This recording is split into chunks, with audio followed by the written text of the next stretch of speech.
வாசிங்க மீண்டுமாக இந்த வருஷத்திற்கான வாக்குத்தத்த வசனம் ஏசாயா 27:6.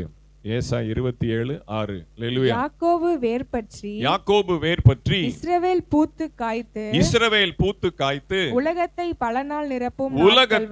பலனால் நிரப்பும் நாட்கள் வரும். யாக்கோபு வேர் பற்றி இஸ்ரவேல் பூத்து காய்த்து உலகத்தை பலனால் நிரப்பும் நாட்கள் வரும். அல்லேலூயா. முதல் வாரத்துல நாம அந்த வேர் பற்றி அப்படிங்கிறத பார்த்தோம். ஒரு விதையிலிருந்து ஒரு விதை எப்படி முளைக்குது, அந்த விதைக்கு ஒரு ஓடு இருக்கும். அந்த ஓடு உடைஞ்சி அந்த உள்ள இருக்கிற அந்த பருப்பு வெளியில வந்தாதான் அது துளிர் விட்டு மண்ணோட உறவாடி அது வேர் பற்ற முடியும் அப்படின்னு சொல்லி நாம முதல் வாரம் பார்த்தோம். ரெண்டாவது வேர் பற்றுவது என்ன அப்படின்னா, அதிகாலையில எத்தனை பேர் அதிகாலையில ஜெபம் பண்ணீங்க இந்த போன வாரத்தில்? அல்லேலூயா. அதிகாலையில ஆண்டவரை தேடும் பொழுது நீங்க வேர் பற்ற முடியும் அப்படின்னு சொல்லி பார்த்தோம். இன்னைக்கு அதே தலைப்பு தான், யாக்கோபு வேர் பற்றி. அல்லேலூயா. கொஞ்சம் எக்ஸ்டென்ஷன் தான் அந்த இஸ்ரவேல் பூத்து காய்த்து. அது இன்னைக்கு சொல்ல முடியுமா என்னன்னு தெரியல. அப்படி முடியலன்னா இன்னைக்கு சாயந்தரம் நீங்க வாங்க, அந்த வார்த்தையை ஆண்டவர் உங்களுக்கு கொடுப்பார். எவ்வளவு நேரம் இது இந்த பிரசங்கம் போகுதுன்னு தெரியல. சரியா? கர்த்தருக்கு மகிமை உண்டாகட்டும். யாக்கோபு வேர் பற்றி இஸ்ரவேல் பூத்து காய்த்து. இந்த வார்த்தை உங்களுக்கு ஆவிக்குரிய விதத்துல எப்படி நீங்க அதை ஒப்பிட முடியும்? வேர் பட்டுகிறது, மரம் வேர் பட்டுகிறது, பூத்து காய்க்கிறது, மரம் பூத்து காய்க்கிறது. அது மரத்துக்கு அது சரி, நமக்கு எப்படி, நமக்கு அதை எப்படி நாம ஒப்பிட்டு சொல்ல முடியும்? இந்த ரெண்டு ப்ராசஸும் ஆவிக்குரிய ஜீவியத்துல எதற்கு ஒப்பனையாக நாம சொல்ல முடியும்? அதைத்தான் நாம இன்னைக்கு பார்க்க போறோம். வேர் பற்றுதல் என்றால் என்ன, பூத்து காய்த்தல் என்றால் என்ன? நம்முடைய ஆவிக்குரிய ஜீவியத்தில் அது எதற்கு ஒப்பனையாக நாம எதை அதை ரிலேட் பண்ண முடியும்? அதைத்தான் நாம இன்னைக்கு பார்க்க போறோம். வாசிங்க சங்கீத புஸ்தகம் 78வது அதிகாரம் 5வது வசனம். சங்கீதம் 78:5. அவர் யாக்கோபிலே சாட்சியை ஏற்படுத்தி இஸ்ரவேலிலே வேதத்தை ஸ்தாபித்து. போதும். அவர் யாக்கோபிலே சாட்சியை ஏற்படுத்தி இஸ்ரவேலிலே வேதத்தை ஸ்தாபித்து. இதுதான் அப்படியே வரும். வேர் பற்றுவது என்பது சாட்சியின் ஜீவியத்தை குறிக்கிறது. எந்த அளவுக்கு தேவனுடைய பிள்ளை ரட்சிக்கப்பட்டு ஞானஸ்நானம் எடுத்து அபிஷேகம் பெற்று ஆண்டவருக்குள்ளே இருக்கிறேன் என்று சொல்லுகிற தேவ பிள்ளைகள் எந்த அளவுக்கு சாட்சியா இருக்கிறாங்க, அதுதான் வேர். உங்களுடைய சாட்சி தான் உங்களுடைய ஆவிக்குரிய ஜீவியத்தினுடைய வேர். நீங்க எந்த அளவுக்கு சாட்சியில உறுதியா இருக்கிறீங்களோ அந்த அளவுக்கு நீங்கள் வேர் பற்றினவர்களாக இருக்கிறீங்க. யாக்கோபிலே சாட்சியை விளங்க பண்ணி, யாக்கோபிலே சாட்சியை ஏற்படுத்தி, அந்த ஒரு பகுதியை நாம இன்னைக்கு பார்க்க போறோம். அல்லேலூயா. இஸ்ரவேலிலே வேதத்தை ஸ்தாபித்து. அப்ப வேர் சாட்சி உறுதியா இருந்தானா வேதத்தை ஸ்தாபிக்க முடியும். அல்லேலூயா. அததான் ஆண்டவர் அந்த இடத்துல யாக்கோபு வேர் பற்றி இஸ்ரவேல் பூத்து காய்த்து. வாசிங்க அப்போஸ்தலர் நடபடிகள் 1ஆம் அதிகாரம் 8வது வசனம். அப்போஸ்தலர் 1:8 வாசிங்க.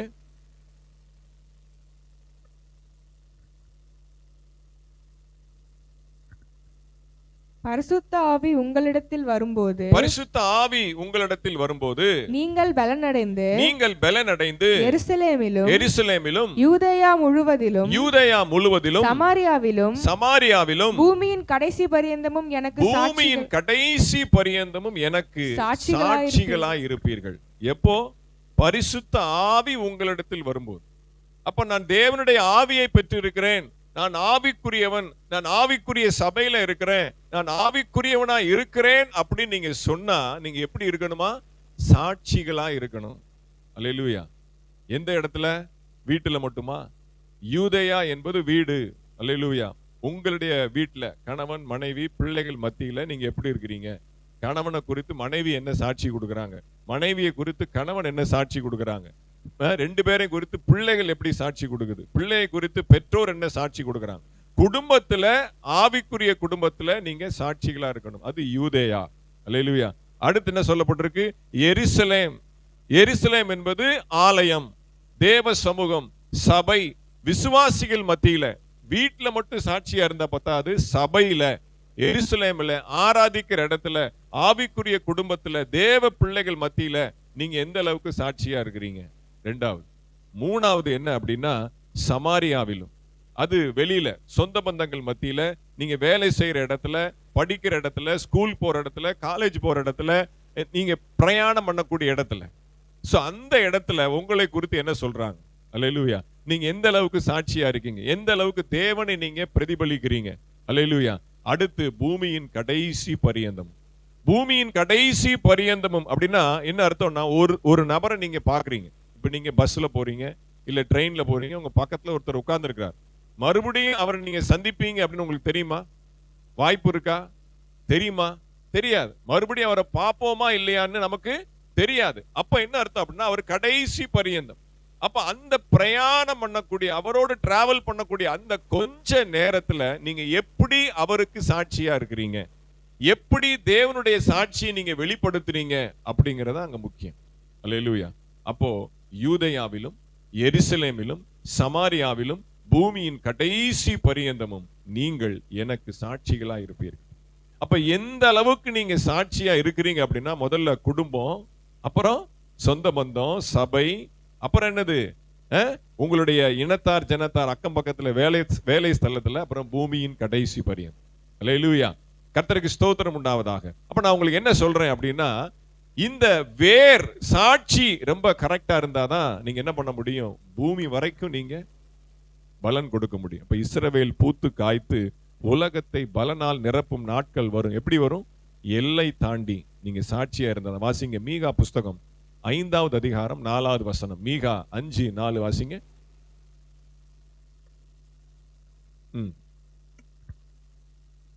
அவர் நின்று கொண்டு கர்த்தருடைய பலத்தோடும் தம்முடைய தேவனாகிய கர்த்தருடைய நாமத்தின் மகத்துவத்தோடும் மேய்ப்பார்.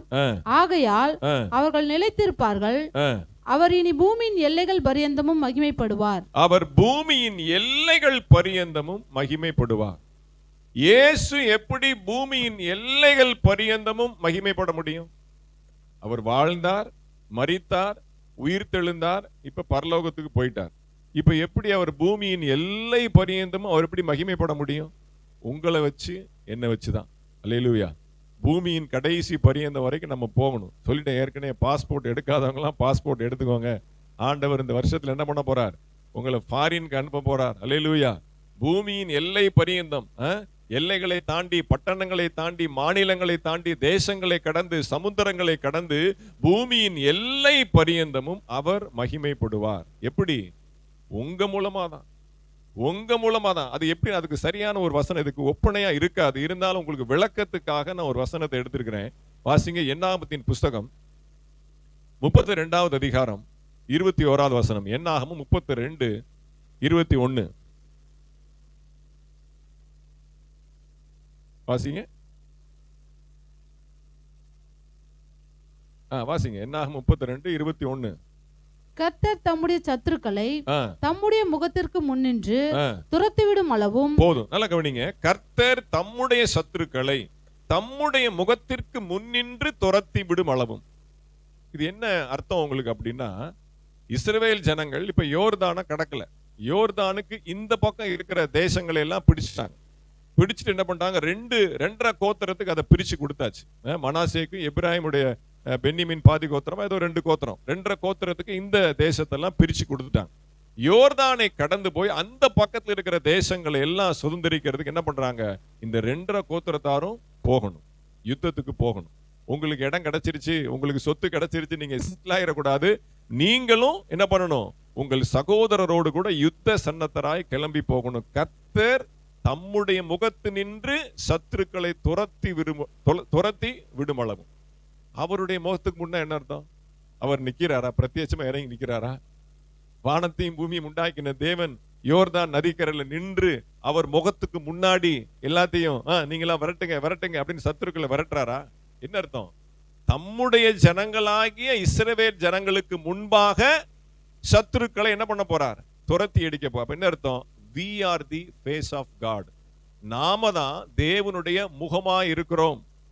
அவருடைய முகத்து நின்று சத்துருக்களை துரத்தி அடிக்கிற அர்த்தம். அப்படின்னா இஸ்ரவேல் ஜனங்களுக்கு முன்பாக விரோதிகளையும் துரோகிகளையும் சத்துருக்களையும் அவர் துரத்தி அடித்து தேசத்தை கொடுக்க போகிறார். அப்ப என்ன அர்த்தம்? அவருடைய முகத்துக்கு முன்பாக என்றால் நம்முடைய முகம்தான் அவருடைய முகம். என்ன அர்த்தம் அப்படின்னு உங்களுக்கு ஆழமா சொல்ல போனா, we are the ambassadors of Christ. நாம் தேவனுடைய பிரதிநிதிகளாய் நாம் இருக்கிறோம்.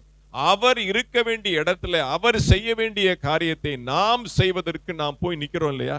அப்ப என்ன பண்றோம்? நம்முடைய முகம் அவருடைய முகத்தை பிரதிபலிக்கிறது. உம்முடைய முகத்தின் பிரகாசத்தை என்னுடைய முகத்தின் மேல் வீச பண்ணும். அல்லேலூயா. அப்ப என்ன அர்த்தம் அப்படின்னா, அவருடைய முகம் நம்முடைய முகமாக காணப்படுகிறது. அப்ப நாம போய் நின்னா அவருடைய முகத்தினுடைய சாட்சி விளங்க பண்ணுகிறது.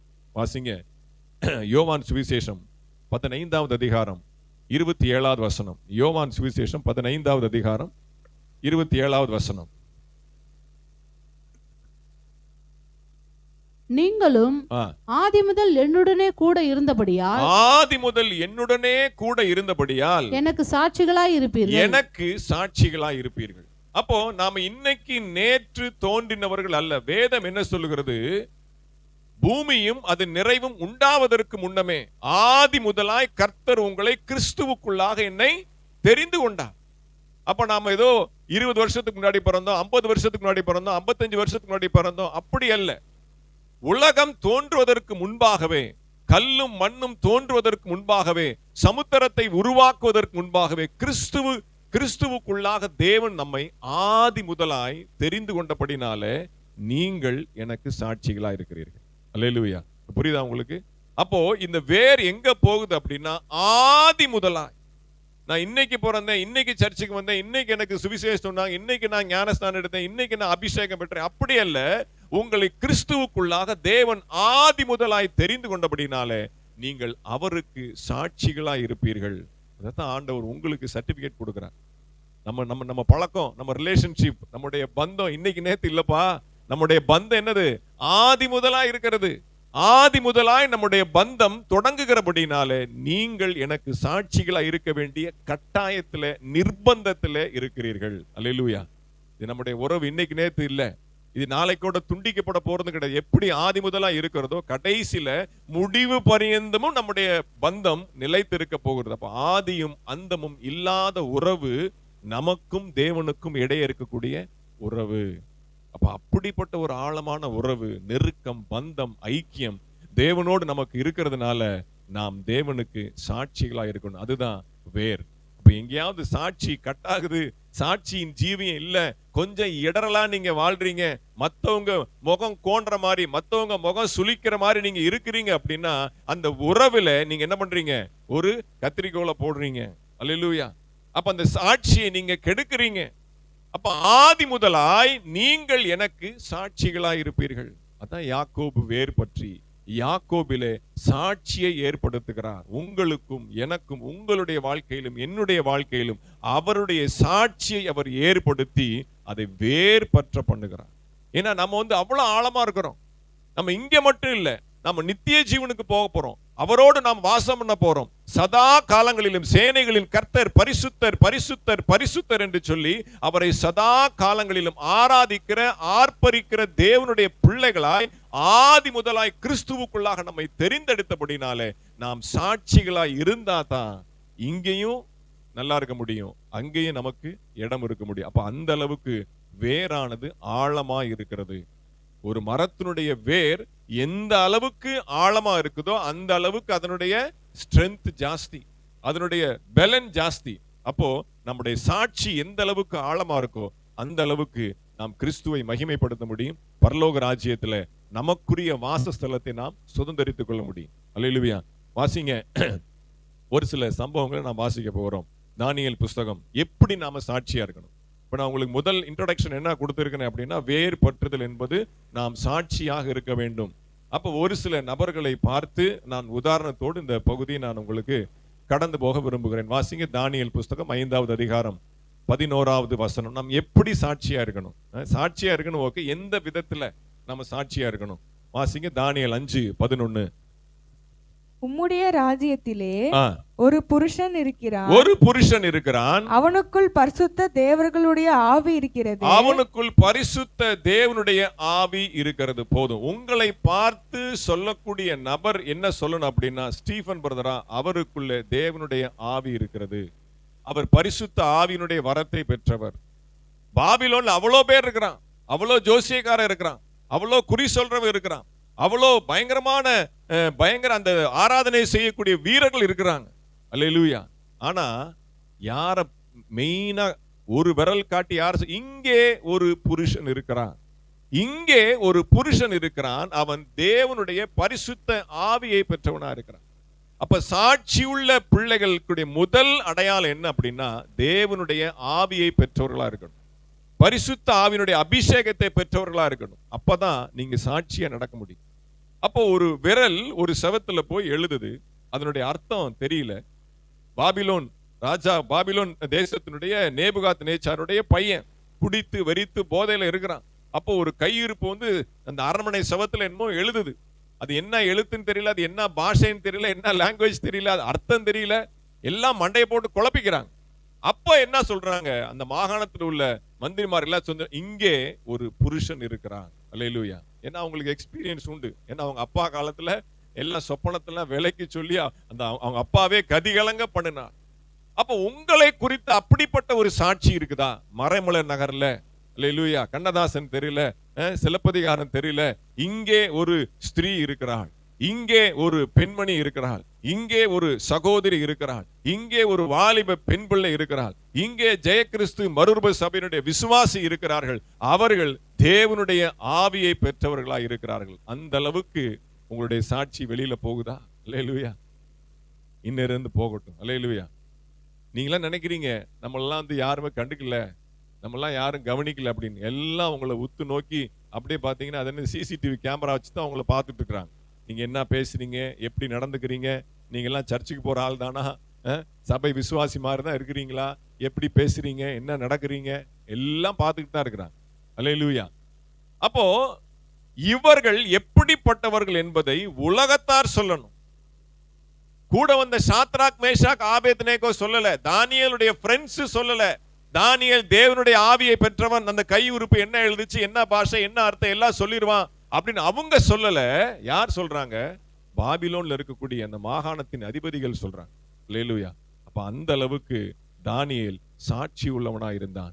மறை பொருளை விளங்குவதற்கு, மறை பொருளை வெளிப்படுத்துவதற்கு, ரகசியத்தை வெளிப்படுத்துவதற்கு, விளக்கம் சொல்வதற்கு, வியாக்கியானம் பண்ணுவதற்கு அப்படிப்பட்ட ஆவியை உடையவனா இருக்கிறான். வாங்கப்பா அந்த சிஸ்டர்கிட்ட போவோம், வாங்க அனிஷியம்மா வீட்டுக்கு போவோம், கொஞ்ச நேரம் உட்கார்ந்து பேசினா நம்முடைய மனசுல உள்ள கவலையெல்லாம் அவங்க என்ன பண்ணுவாங்க, சிக்க அறுத்துருவாங்க. நம்முடைய சிக்கல், நம்முடைய பிரச்சனைகள்லாம் அவங்க ஒரு தீர்வு சொல்வாங்க. அவங்ககிட்ட போனா ஒரு வழி பிறக்கும். இந்த சர்ச்சுக்கு போனா, இந்த பாஸ்டர்ட்ட உட்கார்ந்து பேசினா, இந்த சிஸ்டர்ட்ட உட்கார்ந்து பேசினா, அந்த பாஸ்டர்மாவை போய் கொஞ்ச நேரம் பார்த்து உட்கார்ந்து நம்முடைய காரியத்தெல்லாம் சொன்னா கொஞ்சம் தீர்வு கிடைக்கும், ஒரு நிம்மதி பிறக்கும், ஒரு வழி திறக்கும் அப்படின்னு ஜனங்கள் நம்மை தேடி ஓடி வரணும். அல்லேலூயா. அந்த அளவுக்கு சாட்சி இந்த பகுதியில நம்மை குறித்து பரம்புவதற்கு நாம் அதிகமாய் செபித்து அந்த அளவுக்கு நம்ம பிரயாசப்படும். இது ஒரே நாள்ல வந்துச்சு தானியேலுக்கு? ஒரே நாள் இப்படிப்பட்ட ஒரு பட்டம் கிடைக்குமா? தானியேலை கூப்பிடுங்க, அங்க என்ன எழுதியிருக்குன்னு சொல்லிடுவான். பல நாட்கள் பிரயாசப்பட்டு அந்தி சந்தி மத்தியான வேளையில 3 வேளையிலும் அந்த எருசலேமை நோக்கி பலகணிகளை திறந்து வந்து முழங்கால் படியிட்டு எப்பொழுதும் அவன் வழக்கம் போல செபிக்கிறவனாயிருந்தான். அல்லேலூயா. அப்ப தேவ சமூகத்துல காத்து கிடந்து ஜெபித்தாதான் அவருடைய முகத்தின் பிரகாசத்தை நம்மேல் அவர் வீச பண்ணுவார். அல்லேலூயா. அவருடைய முகத்தையே நாம் தரிசித்துக் கொண்டு இருக்கும் போதுதான் அவருடைய முகத்தின் பிரகாசம் நம்மேல் வரும், சுறுசுறுப்பு வரும், உற்சாகம் வரும். அதிகாலை எழுந்து தேவனை தேடி பாருங்க, அதிகாலை எழுந்து அவருடைய முகத்தை நோக்கி பாருங்க, அதிகாலை எழுந்து வேதத்தை நீங்க வாசித்து பாருங்க. அந்த நாள்ல உங்களுக்கு இருக்கக்கூடிய மகிமையை உங்களால விலைக்கு சொல்லவே முடியாது. அல்லேலூயா. அதை அனுபவிக்கிறவனா. அல்லேலூயா. அதனால அவருடைய முகத்தை நீங்க நோக்கி பார்க்கும் பொழுது ஜனங்கள் உங்க முகத்தை பார்க்கும்போது, இந்த முகத்துல, இந்த குணத்துல, இந்த பெண், இந்த சகோதரி, இந்த பிரதர்ட்ட தான் நம்முடைய வாழ்க்கைக்குரிய பிரச்சனை. அவங்களுக்கு இயேசு தெரியாது, அவங்களுக்கு பைபிள் தெரியாது, அவங்களுக்கு யாரும் சொல்லி கொடுக்கல. யாரு? உங்களையும் என்னையும் தான் ஆண்டவர் சாட்சியாக அவர்களுக்கு முன்பாக நம்மை வைத்திருக்கிறார். அல்லேலூயா. அப்ப நாம் எந்த அளவுக்கு கிறிஸ்துவை பிரதிபலிக்கிறோம் என்பதை நம்முடைய முகத்தை பார்த்தாலே, எக்ஸ்டர்னல் அப்பியரன்ஸை பார்த்தாலே, நம்முடைய கேரக்டரை பார்த்தாலே அவங்களுக்கு தெரியும். அல்லேலூயா. அடுத்து வாசிங்க ஆதியாமத்தின் புஸ்தகம் 41வது அதிகாரம் 12வது வசனம். ஆதியாமம் 41:12. அல்லேலூயா. ஜீசஸ். அப்பொழுது தலையாரிகளின் அதிபதிக்கு வேலைக்காரனாகிய எபிரேய பிள்ளையாண்டான் ஒருவன் அங்கே எங்களோடு இருந்தான். அவனிடத்தில் அவைகளை சொன்னோம். அவன் நாங்கள் கண்ட சொப்பனங்களுக்குரிய வெவ்வேறு அர்த்தத்தின்படியே எங்கள் சொப்பனத்தின் பயனை சொன்னான். அல்லேலூயா. பாருங்க, இங்க யோசேப்பை குறித்து சொல்லப்பட்டிருக்கு. அங்கே ஒரு புருஷன் இருக்கிறான் அப்படின்னு தானியேல பார்த்தோம். இங்க 41:12 சொல்ல அதே வார்த்தை இங்க வரும். என்ன சொல்லப்பட்டிருக்கு பாருங்க, எபிரேய பிள்ளையாண்டான் ஒருவன் எங்களோட கூட இருந்தான். அல்லேலூயா. அவன் சிறைச்சாலையில இருக்கிறான். யோசேப்பு சிறைச்சாலை, அவனே ஒரு பிரச்சனையில, அவனே ஒரு குற்றத்தின் பேர்ல மாட்டி சிறைச்சாலையில இருக்கிறான். ஆனா அந்த சிறைச்சாலையில் இருக்கக்கூடிய யோசேப்பு கூட பாருங்க, கூட இருந்து இன்னொரு கைதிக்கு உதவி செஞ்சு அவனை விடுதலை ஆக்குவதற்கு அவனுடைய சொப்பனத்தை விலைக்கு சொல்லுகிறான். அல்லேலூயா. அப்ப இவன் போய் பார்வோன்ட்ட போய் சொல்றான். மறந்துட்டான், அந்த பானபத்திரக்காரன் யோசேப்பை குறித்து மறந்துட்டான். அப்ப உங்களை குறித்த சாட்சி எங்க போகும் அப்படின்னு அதை குறித்து நான் சொல்றேன். ராஜாக்களுக்கு முன்பாக, அதிபதிகளுக்கு முன்பாக, அரசாங்கத்துக்கு முன்பாக, அரசு அதிகாரிகளுக்கு முன்பாக உங்களை குறித்த சாட்சி வெளியில போகணும். நீங்க நினைச்சிட்டீங்க நானே சிறையிருப்புல இருக்கிறேன், நானே பிரச்சனையில இருக்கிறேன், நானே கடன்ல இருக்கிறேன். எந்த பிரச்சனையில இருந்தாலும் நீங்க தேவனுடைய பிள்ளைகள், தேவனுடைய பிள்ளைகள் தான். நீங்கள் அபிஷேகம் பெற்றவர்கள், அபிஷேகம் பெற்றவர்கள் தான். ஆவியின் கிருபைகளையும் வரங்களை பெற்றவர்கள், ஆவியின் கிருபைகளை பெற்றவர்கள் தான். அப்ப நீங்க உங்களை சிறை கைதியாக நினைத்துக் கொண்டிருந்தாலும் உங்களை குறித்த சாட்சி அரண்மனையில போய் அதிபதிகள் மத்தியில, அதிகாரிகள் மத்தியில, அங்கே அவர்களுடைய பிரச்சனைக்கு தீர்வாக உங்களை சொல்லுகிற அளவுக்கு நீங்க என்ன பண்ணணும்? சாட்சி உள்ளவர்களாக மாறணும். அல்லேலூயா. அடுத்து வாசிங்க, அப்போஸ்தலர் நடபடிகள் 9வது அதிகாரம் 11வது வசனம். அப்போஸ்தலர் 9:11. அப்போஸ்தலர் 9:11. அப்பொழுது கர்த்தர், நீ எழுந்து நேர்தெருவு எண்ணப்பட்ட தெருவுக்கு போய், நேர்தெரு எண்ணப்படுகிற ஒரு தெருவுக்கு போய், யூதாவின் வீட்டிலே தர்சு பட்டணத்தானாகிய சவுல் என்னும் பேருள்ள ஒருவனை தேடு. சவுல் என்னும் பேருள்ள ஒருவனை தேடு. இங்கே ஒரு புருஷன் இருக்கிறான், இங்கே ஒரு பிள்ளையாண்டான் இருக்கிறான், இங்கே ஒருவன் இருக்கிறான். அவன் எப்படிப்பட்டவனா இருக்கிறான்? வாசிங்க. அவன் இப்பொழுது ஜெபம் பண்ணுகிறான். அவன் ஜெபம் பண்ணி கொண்டிருக்கிறவனா இருக்கிறான். அல்லேலூயா. நேர் தெருவிலே போய் ஒருவனை தேடு. அவன் என்ன பண்ணிட்டு இருப்பான் அப்படின்னா, ஜெபம் பண்ணி கொண்டிருப்பான். ஆவியானவர் பவுலை குறித்து சாட்சி கொடுக்கிறார். அல்லேலூயா. அப்போ உங்களை தேடுகிறவர்கள் நீங்க எப்படிப்பட்டவர்களா இருக்கணும்? ஜெபிக்கிறவர்களா இருக்கணும். அல்லேலூயா. பரிசுத்த ஆவி உடையவர்களா இருக்கணும், வியாக்கியானம் பண்ணுகிறவர்களா இருக்கணும், மற்றவங்களுடைய பிரச்சனைக்கு தீர்வு சொல்லக்கூடிய அந்த அளவுக்கு நீங்க தகுதியுள்ளவர்களா இருக்கணும். அடுத்து ஜெபிக்கிறவர்களா இருக்கணும். நேரு தெரு என்னப்பட்ட ஒரு தெருவிலே போய் ஒருவனை தேடு. அந்த ஒருவன் எப்படிப்பட்டவனா இருப்பான் அப்படின்னா, அவன் ஜெபிக்கிறவனா இருப்பான். அல்லேலூயா. இப்போ உங்களை குறித்து சாட்சி அப்படி இந்தம்மாவா மணிக்கணக்கா ஜெபம் பண்ணுவாங்க, நெடு முழங்கால நிப்பாங்க, நெடு முழங்கால இருந்து பைபிள் வாசிப்பாங்க, இரவெல்லாம் ஜெபிப்பாங்க. அல்லேலூயா. அங்க ஒரு ஸ்திரீயை பார்க்கிறோம், வயசான ஒரு ஸ்திரீ, லூக்கால நான் வாசிக்கிறோம், இரவும் பகலும் உபவாசித்து தேவனை நோக்கி ஜெபிக்கிறவளா இருந்தா. அல்லேலூயா. அந்த வசனத்தை கூட எடுங்க, ஆவியானவர் நேரத்தை எடுக்க. லூக்கா சுவிசேஷம் 2வது அதிகாரம் நினைக்கிறேன். சிமியோனை குறித்து சொல்லிட்டு அதுக்கப்புறம் 2:37 வாசிங்க. லூக்கா சுவிசேஷம் 2வது அதிகாரம் 37வது வசனம் வாசிங்க. ஏறக்குறைய 84 வயதுள்ள அந்த விதவை, 84 வயசு, தள்ளாடுற வயசு, அல்லேலூயா, பல்லு போன வயசு, 84 வயதுள்ள அந்த விதவை தேவாலயத்தை விட்டு நீங்காமல் இரவும் பகலும் உபவாசித்து ஜெபம் பண்ணி ஆராதனை செய்து கொண்டிருந்தார். இரவும் பகலும் உபவாசித்து ஜெபம் பண்ணி ஆராதித்து கொண்டிருந்தார். அல்லேலூயா. அப்படிப்பட்ட ஒரு சாட்சி உங்களை குறித்து இருக்குதா? உபவாசிக்கிறோமா? இரவும் பகலும் கர்த்தரை தேடுகிறோமா? கர்த்தரை ஆராதிக்கிறோமா? அல்லேலூயா. ஏதோ 2 மணி நேரம் ஆராதனைக்கு வந்து போறோம், ஏதோ கூட்டங்களுக்கு மட்டும், இதெல்லாம் நாம குழுவாக கூடி செய்கிறது, ஆராதிக்கிறது, உபவாச கூட்டம், இரவு எல்லாம் குழு, தனிமையில. அல்லேலூயா. தனித்து தேவ சமூகத்துல. அல்லேலூயா. நம்முடைய ஆலயம் நம்ம குறிப்பிட்ட நேரத்துல திறக்க முடியுது. கொஞ்சம் நல்ல ஆத்மாக்கள் வந்துட்டாங்கன்னா ஒரு ஆளை போட்டு டெம்பரவரியா சாவியை கையில கொடுத்துடலாம், யாருனாலும் எப்பனாலும் வாங்க. எப்பயும் டோர்ஸ் ஆர் ஓபன். நேற்று கூகுள்ல இருந்து ஒரு நோட்டிபிகேஷன் எனக்கு வந்திருக்கு. நீங்க ஜனவரி 26ஆம் தேதி சர்ச்சை திறந்து வச்சிருப்பீங்களா? கூகுள்ல இருந்து எனக்கு நோட்டிபிகேஷன் வருது. நம்ம சர்ச் பேர் வந்து கூகுள்ல ரெஜிஸ்டர் பண்ணதுனால 26ஆம் தேதி உங்க சர்ச் ஓபன்ல இருக்குமா இல்ல பூட்டி இருப்பீங்களா அப்படின்னு கேக்குது. அல்லேலூயா. அது நீங்க திறந்திருக்கீங்க அப்படின்னா அது நோட்டிபிகேஷன் கொடுக்கும். யாராவது வரணும்னா அந்த பாருங்க சர்ச் திறந்திருக்கு அப்படி. அல்லேலூயா. அப்ப ஆலயத்துல வந்து இரவும் பகலும் உபவாசித்து ஆராதித்து ஜெபம் பண்ணி கர்த்தரை நோக்கி பார்க்கிற ஒரு ஜெப வீராங்கனையாக 84 வயது விதவை இருக்கிறாங்க. அப்படிப்பட்ட சாட்சி அந்த இடத்துல வருது. அப்ப ஜெபிக்கிறவர்களாக இருக்கிறீங்களா? அது 3வது சாட்சி. அடுத்து அப்போஸ்தலர், அடுத்து யோவான் சுவிசேஷம் 6வது அதிகாரம் 9வது வசனம். யோவான் சுவிசேஷம் 6வது அதிகாரம் 9வது வசனம். இங்கே ஒரு பையன் இருக்கிறான், அங்கே ஒரு புருஷன் இருக்கிறான், இங்கே ஒரு பிள்ளையாண்டான் இருக்கிறான், அங்கே ஒருவன் ஜெபம் பண்ணி கொண்டிருக்கிறான், இங்கே ஒரு பையன் இருக்கிறான். ஒரு புருஷன், ஒரு பிள்ளையாண்டான், ஜெபிக்கிற ஒருவன், இங்கே ஒரு பையன் இருக்கிறான். அல்லேலூயா. இந்த பையன் எப்படிப்பட்டவன்? தான் கையில இருக்கிறத கொடுக்கிறவன். நீங்க எப்படிப்பட்ட சாட்சியுடர்களா இருக்கணும்? கொடுக்கிறதுல சாட்சி உள்ளவர்களா இருக்கணும். அல்லேலூயா.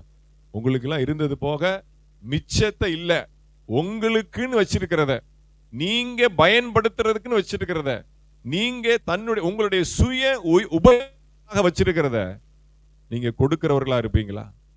உங்களுடைய சுய காரியத்திற்காக. அவங்க அம்மா பாருங்க, கொஞ்சம் அப்பமும் ஒரு மீனும், நீ மீட்டிங் போற, அவர் எப்ப அந்த பிரசங்க இன்னைக்கு 10:30 மணிக்கு முடிப்பார் என்னன்னு தெரியல, கையிலே ஸ்நாக்ஸ் எல்லாம் கொண்டு போயிரு, இவர் வேற பிரசங்கம் ரொம்ப ஜாஸ்தின்னு வேற சொல்லிட்டாரு, சாயந்தரம் வேற வர சொல்லிட்டாரு, நீ சாயந்தரம் வீட்டுக்கு வந்துட்டு போக முடியாதுரா, நீ அங்கேயே உட்கார்ந்து சாப்பிட்டுட்டு சாயந்தரம் பிரசங்கத்தையும் கேட்டுட்டு நீ நைட்டு வீட்டுக்கு வந்தா போதும் அப்படின்னு என்ன பண்ணிட்டாங்க அவங்க அம்மா? 5 அப்பத்தையும் 2 மீனையும் பார்சல் பண்ணி கொடுத்துட்டாங்க. அல்லேலூயா. நீங்க வேணா ஜொமேட்டோ இதெல்லாம் ஆர்டர் பண்ணிருங்க, இங்கேயே உட்காந்துருங்க. சில சபையெல்லாம் சிபிஎம்ல பாத்தீங்களா, காலைல போனா சாயந்தரம் தான் வருவாங்க. அல்லேலூயா. மத்தியான சாப்பாடு அங்கேயே கொடுத்துருவாங்க. நீங்க ரெடினா இன்னைக்கு சாப்பாடு ரெடி பண்ணிடலாம். அல்லேலூயா. அப்போ தன்னுடைய வயிற்றுக்காக, தன்னுடைய பசிக்காக, தன்னுடைய பெற்றோர் கொடுத்த அந்த 5 அப்பத்தையும் அந்த 2 மீனையும் சீஷர் கேட்கிறான், அந்திரையா கேட்கிறான், அப்படியே தூக்கி கொடுத்துட்டான். இங்கே ஒரு பையன் இருக்கிறான், நம்பிக்கையோட. அவன் கொடுப்பானா என்னன்னு கூட தெரியாது அந்திரையாக்கு. இவன் போய் சொல்லிட்டான் ஏசுநாதர்ட்ட, இங்கே ஒரு பையன் வச்சிருக்கிறான் 5 அப்பம் 2 மீனையும், கேட்டா கொடுத்துருவான்ற நம்பிக்கையில் அங்க போய் கமிட்மெண்ட் கொடுத்துட்டான். ஏசப்பாட்ட கமிட்மெண்ட் கொடுத்துட்டான். அதை வேணா நான் வாங்கிட்டு வந்துடுறேன், ஏதாவது பண்ணிக்கோங்க. டவுனுக்குலாம் போக முடியாது, கையில காசு இல்லை, இவ்வளவு பேருக்கு சாப்பாடு கொடுக்க எங்களுக்கு வழி இல்லை. இங்கே ஒரு பையன் இருக்கிறான், அவனிடத்துல 5 அப்பமும் 2 மீனும் இருக்கிறது. அல்லேலூயா. அப்ப சீசனுக்கும் நம்பிக்கை, இயேசுவுக்கும் நம்பிக்கை. அல்லேலூயா. இவன் கொடுக்கலன்னா இயேசுவால அந்த அப்பத்தை மாத்த முடியுமா? இந்த பையன் மட்டும் அந்த 5 அப்பத்தை இயேசுநாதர் கையில கொடுக்கிறதுக்கு ஒத்துழைக்கல அப்படின்னா அது எப்படி 5000 பேருக்கு கொடுக்க முடியும்? அப்போ கொடுக்கிறவர்களாக, ஏழைகளுக்கும் எளியவர்களுக்கும் திக்கற்றவர்களுக்கும் விதவைகளுக்கும் பரதேசிகளுக்கும் நம்ம எந்த அளவுக்கு கொடுக்கிறவர்களா இருக்கணும்? கொடுக்கறதா ஊழியம், வாங்கிறது ஊழியம் இல்லை. அல்லேலூயா. கொடுத்து நம்ம என்ன பண்ணணும்? ஜனங்களை ஆதாயப்படுத்தணும். அல்லேலூயா. அழிந்து போகிற உலக பொருளை கொண்டு நீங்க என்ன பண்ணுங்க? ஆத்துமாக்களை ஆதாயம் பண்ணுங்க, சிநேகத்தை சம்பாதிங்க. அல்லேலூயா. கொடுக்கிற கஞ்சாம்பட்டின்னு பெயரிடக்கூடாது. ஐயோ, அந்த சர்ச்சுக்கு போற அந்த அம்மாவை 5 பைசா பிதுக்காது சொல்லுவாங்க, காசை பிதுக்கிறானா பாரு அப்படிப்பாங்க. அல்லேலூயா. அப்படியே மடியில போட்டு இடுப்புல போட்டு சொருகி வைக்கிறான் பாரு, 5 பைசா பிதுக்க மாட்டான். கஞ்சாம்பட்டி அப்படியா பெயர் எடுக்கணும்? இல்ல. அந்த குடும்பம் பாருங்க, கேட்டா கொடுப்பாங்க, அவங்க போங்க, நம்பிக்கையா போங்க. ஆனா தகுதி பார்த்தா கொடுக்கணும். இஷ்டத்துக்கு வந்துட்டே இருப்பாங்க வரிசையா, இவங்க கேட்டா கொடுப்பாங்க, நீங்க கொடுத்துட்டே இருந்தீங்கன்னா எல்லாமே ஞானத்தோடு, பொறுமையா, நிதானத்தோடு, கர்த்தருடைய அனுமதியோடு நாம செய்யணும். அல்லேலூயா. இவன் சீசனுடைய கரத்துல கொடுத்தான், நான் கேட்டா கொடுங்க. அல்லேலூயா. ஆண்டவருடைய சீசன் அந்திரையா, நான் கேட்டா நானும் தேவனுடைய தாசன். அல்லேலூயா. அப்ப நான் யார்ட்டையும் கேட்க மாட்டேன். ஏன் யாரையும் இறந்து கேட்கிற அளவுக்கு ஆண்டவர் இன்னும் நம்மள வைக்கல. அல்லேலூயா. அப்ப என்ன அர்த்தம்? நாம் கொடுக்கிறவர்களாக காணப்பட. அப்படிப்பட்ட சாட்சி உங்களுக்குள்ள இருக்கிறதா? வாசிங்க அப்போஸ்தலர் நடபடிகள் 11வது அதிகாரம் 14வது வசனம். அப்போஸ்தலர் 11:14. நீயும் உன் வீட்டார் அனைவரும் ரட்சிக்கப்படுவதற்கு ஏதுவான வார்த்தைகளை அவன் உனக்கு சொல்லுவான் என்று அந்த தூதன் தனக்கு சொன்னதாகவும் எங்களுக்கு அறிவித்தான். அல்லேலூயா. கொர்நேலியுட்ட ஒரு தூதன் வந்து சொல்றான். யாரை பத்தி சொல்றான்? பேதுருவை குறித்து சொல்றான். பேதுருவை குறித்து சொல்லும்போது அந்த தூதன் என்ன சொல்றான், உன் வீட்டுக்கு ஒருத்தன் வருவான், அவன் உட்கார்ந்து நல்லா சாப்பிட்டுட்டு மூக்கு பிடிக்க நல்லா தின்னுட்டு மட்டன் கறி எல்லாம் தின்னுட்டு நல்லா படுத்து தூங்கிட்டு சாயந்தரம் எந்திரிச்சு அவன் வீட்டுக்கு போயிடுவான். அப்படியா சொன்னா? அல்லேலூயா. ரட்சிப்புக்கு ஏதுவான வார்த்தைகளை அவன் உனக்கு சொல்லுவான். இதுதான் சாட்சி. அல்லேலூயா. ரட்சிப்புக்கு ஏதுவான வார்த்தைகளை அவன் உங்களுக்கு சொல்லுவான். இவன் பெரிய கூட்டத்தையே கூட்டி வச்சுட்டான். பாஸ்டர் வாரான்னு சொன்ன உடனே பாருங்க, சொந்த பந்தத்துக்கெல்லாம் டெலிகிராம் அடிச்சு, தந்தி அடிச்சு, போன் அடிச்சு, வாட்ஸ்அப் போட்டு எல்லாரையும் கூப்பிட்டு ஒரு பெரிய கூட்டம் 4 நாளா இங்கே காத்திருக்கிறான். அல்லேலூயா. முடியலன்னா நீங்க மேல உட்காந்துக்கோங்கம்மா. பாருங்க, உங்களுடைய வசதி தான், சேர்ல உட்காந்துக்கோங்க. சரியா? இப்ப நான் என்ன சொல்ல வரேன் அப்படின்னா, இவங்கள்ட்ட போனா, இவங்கள்ட்ட உட்கார்ந்து கொஞ்ச நேரம் பேசினா அறுத்து எடுத்துருவாங்க, ரம்பமா போட்டு அறுத்துருவாங்க. எப்படா வெளியில போலாம், எப்படா இவங்க விடுவாங்க அப்படின்னு நம்ம பேர் எடுக்கக்கூடாது. இவங்க அப்பாயின்மெண்ட் கிடைக்காதா, இவங்க நம்மளை கூப்பிட மாட்டாங்களா, இவங்க வீட்டுக்கு போறதுக்கு நமக்கு அப்பாயின்மெண்ட் கிடைக்காதா, அந்த அளவுக்கு சாட்சி, அந்த அளவுக்கு ஜனங்கள் உங்கள் மேல் நம்பிக்கை வச்சிருக்கிறாங்களா? ரட்சிப்புக்கு ஏதுவான அப்படின்னு அர்த்தம், காப்பாற்றுவதற்கு ஏதுவான, தப்பித்துக் கொள்வதற்கு ஏதுவான, என்னுடைய பிரச்சனைக்கு என்ன வழி, என்னுடைய பிரச்சனையிலிருந்து தப்பிக்கிறதுக்கு என்ன வழின்னு சொல்லி இந்த அம்மாட்ட உட்கார்ந்து பேசினா போதுங்க, எனக்கு பிரச்சனை சால்வ் ஆயிரும். அல்லேலூயா. அப்படி போய் என்ன பண்ணும், தூதன் எல்லாம் அந்த மறைமலர் பட்டணத்துல எல்லா குடும்பத்திலையும் போய் சொல்லணும். சொன்னா எப்படி இருக்கும்? இந்த இடமே பத்தாது. அல்லேலூயா. நீங்க வெளியில தான் இருக்கணும். எல்லாம் பிஸியா இருப்பாங்க. அவருக்கு போன் போட்டு எல்லாம் எக்ஸ்டெண்ட் பண்ணு சார் அப்படிங்க. அல்லேலூயா. அப்படி சொல்லக்கூடிய நாட்கள் வரும். ஆமென். அல்லேலூயா. யாக்கோபு வேர் பற்றி இஸ்ரவேல் பூத்து காய்த்து உலகத்தை பலனால் நிரப்பும் நாட்கள் வரும். அநேகருடைய உறக்கத்தை ஆண்டவர் டிஸ்டர்ப் பண்ண போகிறார். அல்லேலூயா. அநேகருடைய வீடுகளின் கதவுகளை ஆண்டவர் தட்ட போகிறார். அநேகருடைய ரட்சிப்பின் தூதுகளை ஆண்டவர் அனுப்ப போகிறார். அல்லேலூயா. இந்த சபையிலிருந்து ஒரு வெளிச்சம் புறப்பட போகிறது. இந்த சபையிலிருந்து தேவ ஆவி புறப்பட போகிறது. இந்த சபையில தேவனுடைய கிருபை பூரணமா இந்த பகுதியில விளங்க போகிறது. அல்லேலூயா. அநேகருடைய நித்திரை மாறும், அநேகருடைய சூழ்நிலை மாறும், அநேகருடைய சாபங்கள் நீங்கும், அநேகருடைய பாவங்கள் மன்னிக்கப்படும், அநேகருடைய கட்டுகள் உடைக்கும், அநேகருடைய சிறை இருப்புகள் திரும்பும். அல்லேலூயா. அப்படிப்பட்ட நாட்கள் வரும். ஆமென். அல்லேலூயா. அப்ப இவன் வந்தான்னா, இந்த பேதுரு உங்க வீட்டுக்கு வந்தான் அப்படின்னா ரட்சிப்புக்கு ஏதுவான வார்த்தைகளை பேசுவான். அல்லேலூயா. அந்த ஒரு சாட்சி நமக்கு இருக்கணும். அல்லேலூயா. வாசிங்க அடுத்து அப்போஸ்தலர் நடபடிகள் 4வது அதிகாரம் 32வது வசனம். அப்போஸ்தலர் 4:32.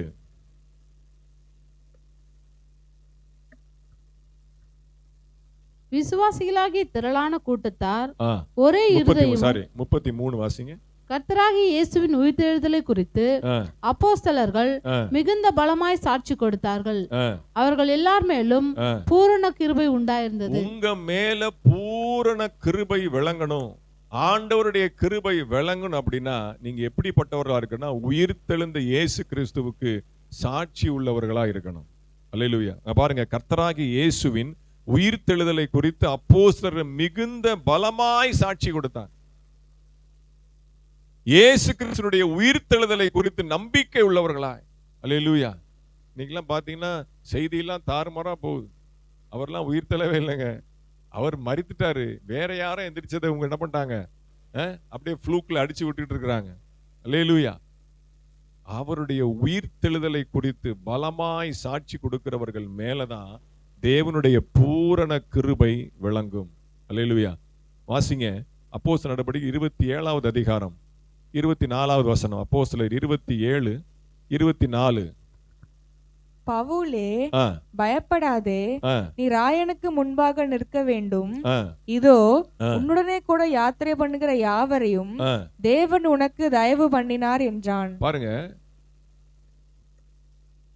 பவுல் ராயனுக்கு முன்பாக போய் நிற்கணும் அப்படின்னா ஒரு மினிஸ்டரா போக முடியாது. அவர் ஒரு பேரரசு. ராயன் என்னது, ஒரு தேசத்தினுடைய அதிபதி இல்லையா? ஒரு அதிபதியும் இன்னொரு அதிபதியும் தான் சந்திப்பாங்க இல்லையா? ஒரு பிரைம் மினிஸ்டர் இன்னொரு பிரைம் மினிஸ்டர் தான் சந்திப்பாங்க. ஒரு தேசத்தினுடைய தலைவர் இன்னொரு தலைவர் தான் சந்திப்பாங்க. நமக்கெல்லாம் சாதாரணமா அப்பாயின்மெண்ட் கிடைக்காது. ஆனா பவுலுக்கு அப்பாயின்மெண்ட் கிடைக்கவே கிடைக்காது.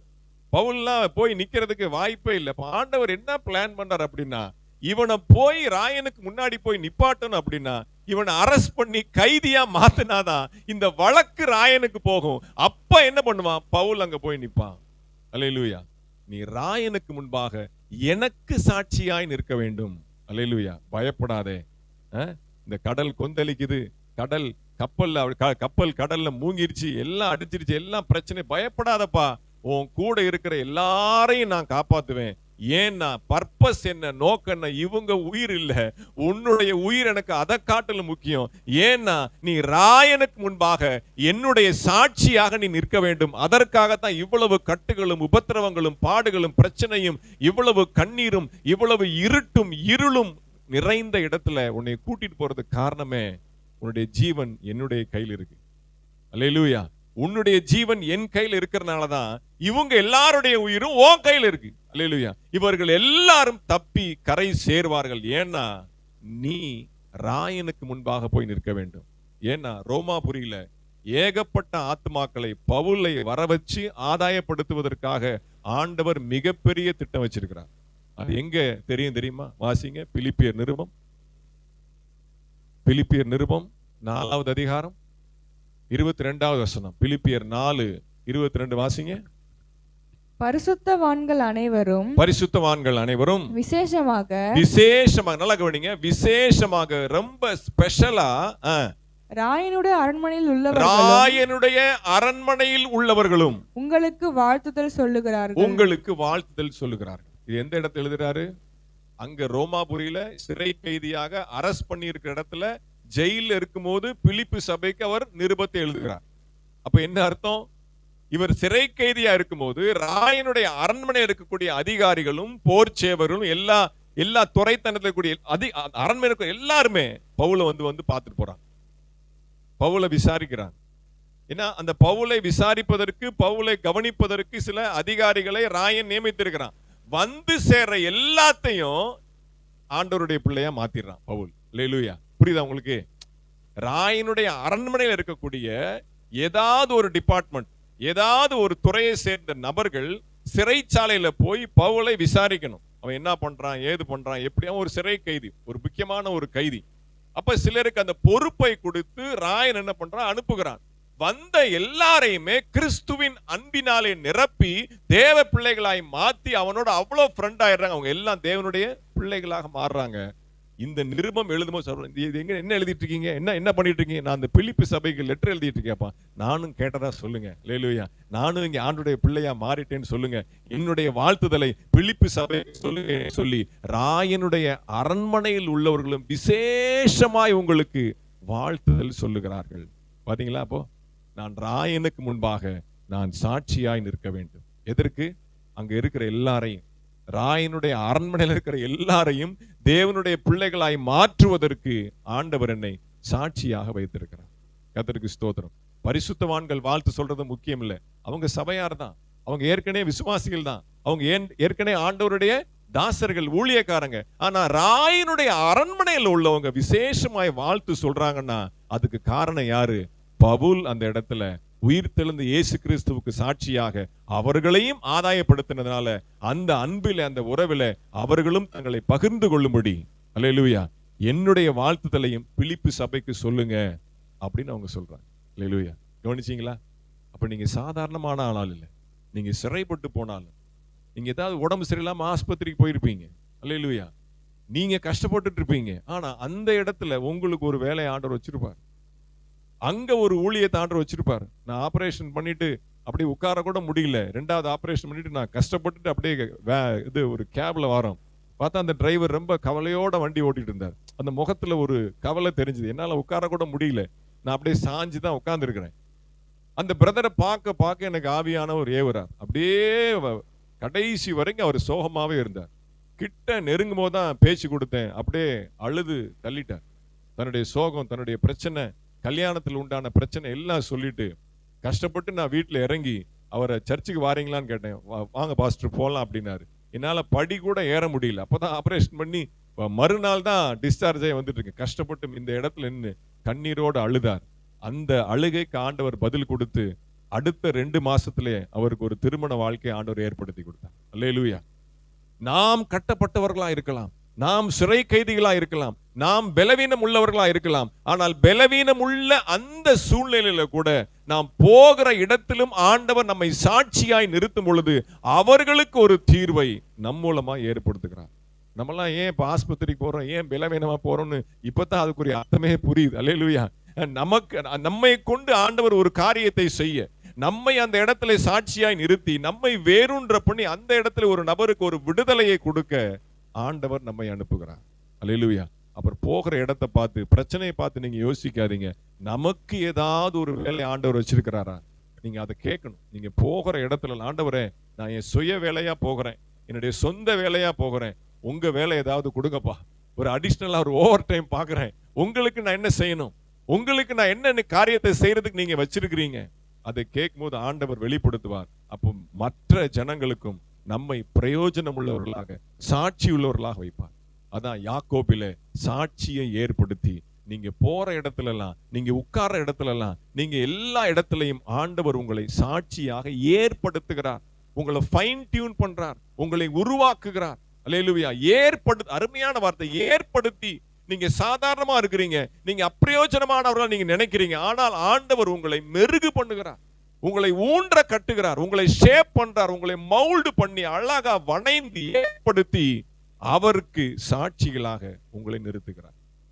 அதுல நீங்க கவனமா இருக்கணும். ஆண்டவரே, நான் எங்க போனாலும் உம்மை பிரதிபலிக்கிற நபராய் நான் இருக்கிறேனா, உம்முடைய சாட்சியை பகர்கிற, உம்முடைய சாட்சியை வெளிப்படுத்துகிற தேவ பிள்ளையா நான் இருக்கிறேனா, அதுல நீங்க ரொம்ப கவனமா இருக்கணும். அல்லேலூயா. வாசிங்க மத்தேயு புஸ்தகம் 8வது அதிகாரம் 4வது வசனம். மத்தேயு 8:4. அல்லேலூயா. ஜீசஸ். இயேசு அவனை நோக்கி, இது நீ ஒருவருக்கும் சொல்லாதபடி எச்சரிக்கையாயிரு, ஆயினும் அவர்களுக்கு சாட்சியாக நீ போய் ஆசாரியனுக்கு உன்னை காண்பித்து மோசே கட்டளையிட்ட காணிக்கையை செலுத்து என்றார். அல்லேலூயா. பாருங்க, ஒரு குஷ்டரோகிக்கு ஆண்டவர் சுகம் கொடுக்கிறார்.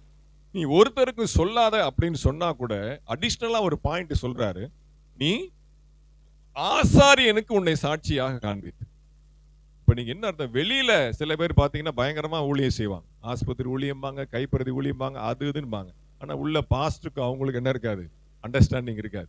அவங்க தனியா ஒரு மினிஸ்ட்ரி, ஆனா பேருக்கு அப்படிப்பட்ட ஆள்லாம் பார்த்துருக்கிறேன். அதனாலதான் நான் உங்களுக்கு சொல்றேன், சபையில அவங்களுக்கு ஒரு இணக்கம் இருக்காது, சபையில சரியான உறவு இருக்காது. அல்லேலூயா. ஆனா வெளியில பாத்தீங்கன்னா ஊழியம் அனல் பறக்கும். ரோட்ல பாடுறது என்ன, ஆடுறது என்ன, ஆண்டோடைய வார்த்தையை சொல்றது என்ன, ஆஸ்பத்திரி ஊழியம் என்ன, கைப்பருதி ஊழியம் என்ன, பாட்டு ஊழியம், அப்படி இப்படின்னு அனல் பறக்கும். ஆனா சர்ச்சுக்குள்ள வந்துட்டா பாஸ்டுக்கு அவருக்கு சம்பந்தமே, அவரோடு பின்னாடி சேர்ல உட்காருவாரு, ஏதோ ஆராதனைக்கு வரணும் அப்படிங்கிற மாதிரி தான் இருப்பாங்க. இந்த நம்ம மறைமல் நாட்டில இருக்கிறாங்க. அல்லேலூயா. அப்போ ஆசாரியனுக்கு நீ உன்னை சாட்சியாய் முதல்ல காண்பி, உன்னுடைய சபைக்கு, உன்னுடைய போதகனுக்கு முன்பாக, ஆசாரியனுக்கு முன்பாக நீ சாட்சியை. வெளியில போய் என்னுடைய சுவிசேஷம் அதெல்லாம் ரெண்டாவது. அல்லேலூயா. நீ ஆராதிக்கிற சபையில உன்னுடைய பாஸ்டர் உன்னை குறித்து சொல்லணும். அல்லேலூயா. எங்க பாஸ்டர் சொல்லுவாரு, கல்யாணம் வரும், நான் தான் சர்டிபிகேட் கொடுக்கணும், மாப்பிள்ளை எப்படி பொண்ணு எப்படின்னு என்கிட்ட தான் கையெழுத்து வாங்குவாங்க, என்கிட்ட தான் சாட்சி வாங்குவாங்க. அதுக்கு ஏதோ ஒரு பேர் கூட சொல்லுவார், மறந்து போச்சு. அது நான் கையெழுத்து போடலன்னா உனக்கு இது ஏறாது தெரியுமா, கல்யாணம் நடக்காது தெரியும், மிரட்டு வரேன். அதாவது ஒரு அன்பா. அல்லேலூயா. அப்ப என்னை மனசுல வச்சுக்கோ, ஏன் மனசுல நீ இடம் பிடிச்சாதான் உனக்கு எல்லாம் நடக்கும். அல்லேலூயா. ஆசாரியனுக்கு நீ சாட்சியை வெளிப்படுத்து. அல்லேலூயா. கர்த்தர் செய்த நன்மையை, அல்லேலூயா, கர்த்தர் உன்னை ரட்சித்து வைத்திருக்கிறதை, கர்த்தர் உன்னை சபையிலே உருவாக்கி வைத்திருக்கிறது காரணம் உன்னுடைய ஆசாரியன். அவனை மறந்துடாது. அது அந்த இடத்துல குஷ்டரோகிக்கு வேற விதம் சொல்லப்பட்டிருக்கு. இங்க நமக்கு நாம எதை எப்படி பிரயோஜனமா எடுத்துக்கொள்ளணும். அப்ப ஆசாரியனுக்கு முன்பாக நாம் சாட்சியாய் நிற்க வேண்டியது அவசியம். அடுத்து லூக்கா சுவிசேஷம் 8வது அதிகாரம் 47வது வசனம். லூக்கா 8:47. அப்பொழுது அந்த ஸ்திரீ தான் மறைந்திருக்கவில்லை என்று கண்டு நடுங்கி வந்து அவர் முன்பாக விழுந்து தான் அவரை தொட்ட காரணத்தையும் உடனே தான் சொஸ்தமானதையும் எல்லா ஜனங்களுக்கும் முன்பாக அவருக்கு அறிவித்தாள். வேணா ஒரு அடிஷனலா ஒரு வார்த்தை போட்டுக்கலாம், பரிசுத்த ஆவியானவர் சாட்சியாக அறிவித்தாள் அப்படின்னு போட்டுதான் இன்னும் அழகா இருந்திருக்கும். நம்ம ஆண்டவருக்கு ஆலோசனை சொல்றதுக்கு நம்ம யார்? அல்லேலூயா. அப்போ அவள் சாட்சியாக அறிவிக்கணும் அப்படிங்கிறதுக்காக தான் ஆண்டவர் என்னை தொட்டது யார் அப்படிங்கிறார். அல்லேலூயா. பயங்கர கூட்டம், நெருக்கம். 12 வருஷமாய் பெரும்பாடுள்ள ஒரு ஸ்திரீ வந்து தவழ்ந்து தவழ்ந்து போய் அவருடைய வஸ்திரத்தின் ஓரத்தை தொட்ட மாத்திரத்துல சுகமடைகிறார். அல்லேலூயா. இப்ப ஆண்டவருக்கு தெரியும் யாரு என்ன பண்ணாங்க, எல்லாமே தெரியும். உள்ளிந்திரியங்களை ஆராய்ந்து அறிகிறவர், நினைவுகளின் தோற்றத்தை ஆராய்ந்து அறிகிற அவருக்கு எல்லாமே தெரியும். ஆனால் கேட்கிற, என்னை தொட்டது யார்? சீஷர்கள் நக்கல், என்ன ஆண்டவர் எல்லாம் நெருக்கிட்டு இருக்காங்க, உண்மை தொட்டது யாருன்னு இப்படி கேட்குறீங்க? அல்லேலூயா. எல்லாம் நெருக்கிட்டு தானே இருக்கேன், யாருன்னு சொல்றது? அல்லேலூயா. சொல்ற, என்னிலிருந்து ஒரு வல்லமை புறப்பட்டது. நீங்க தொட்டதெல்லாம் வேற மாதிரி தொட்டீங்க, ஆனால் ஒருத்தர் தொட்டாங்க, அந்த தொடுதல்ல என்னிடத்திலிருந்து ஒரு வல்லமை புறப்பட்டது. அப்ப ஆண்டவருடைய வல்லமையை ருசித்திருக்கீங்க அப்படின்னா, உண்மையிலேயே ஆண்டவருடைய வல்லமை பெற்றிருக்கிறேன், ஆண்டவருடைய வல்லமையை நான் அனுபவிச்சிருக்கிறேன் அப்படின்னா, அங்க சொல்லப்பட்டிருக்கு பாருங்க, அந்த ஸ்திரீ சொல்றா, நான் மறைந்திருக்கவில்லை. அல்லேலூயா. அந்த வார்த்தை அண்டர்லைன் பண்ணி வச்சுக்கோங்க, அழகா சொல்ற பாருங்க. அப்பொழுது அந்த ஸ்திரீ தான் மறைந்திருக்கவில்லை என்று சாட்சி ஒரு நாள் மறைந்திருக்கா. ஆண்டவருடைய வல்லமையை பெற்றுவிட்டேன் அப்படின்னு சொல்லுகிற தேவ பிள்ளைகள் ஒரு நாளும் வீட்டுல மூலையில முடங்கி இருக்கவே மாட்டீங்க. நீங்க மறைந்து இருக்கவே மாட்டீங்க. உங்களை வெளிச்சத்துல கொண்டு வர்றதான் சாட்சியை ஏற்படுத்தி. அல்லேலூயா. நீங்க மறைஞ்சு மறைஞ்சு ஒளிஞ்சு ஒளிஞ்சு ஆதாமை போல நீங்க ஒளிஞ்சு போனாலும் உங்களை என்ன பண்ணுவார், ஒரு ட்ரெஸ்ஸை கொடுத்து போட்டு வெளியில வா அப்படின்னு அனுப்பிச்சிருவார். அல்லேலூயா. புறப்பட்டு போங்க.